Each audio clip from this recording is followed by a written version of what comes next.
Ajaxi i Amsterdamit i ka bërë një fëmijë të sëmurë mjaft të rëndë, ndoshta dhuratën më të bukur që ka marrë ai ndonjëherë në jetën e tij. 8-vjeçari JJ Willems vuan nga një formë mjaft agresive e një sindrome acaruese të zorëve.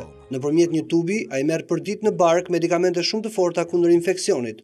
Por ai kishte një ëndër të madhe, të bënte karrierë me skuadrën më të madhe holandeze Ajaxin e Amsterdamit.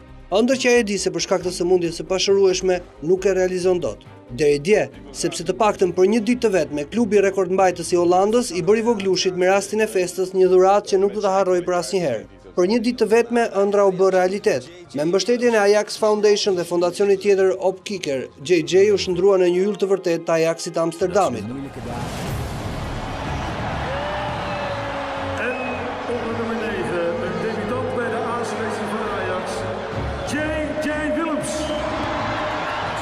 Ka nisur gjithçka në stadiumin e Amsterdamit ku fillimisht JJ ka të drejtë të marrë në duar trofeun holandez, origjinalin e diskut të kampionëve.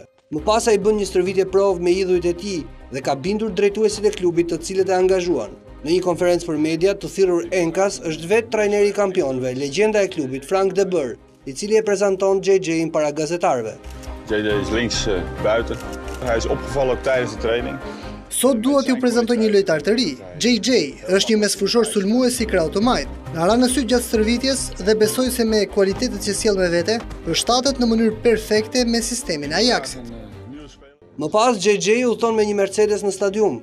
I dorëzohen pajisjet për të veshur dhe fillon nxemjen me kolegët para ndeshjes kundër skuadrës së NAC Bredës. Dhe kur marshon në stadium së bashku me skuadrën, 50.000 spektatorë krijojnë një atmosferë ngjethëse. Kulmi i tifozërisë arrin kur ai shqelmon topin e parë të ndeshjes në mënyrë simbolike.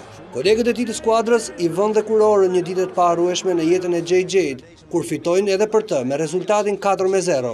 Nuk kishte se si të shkonte më mirë.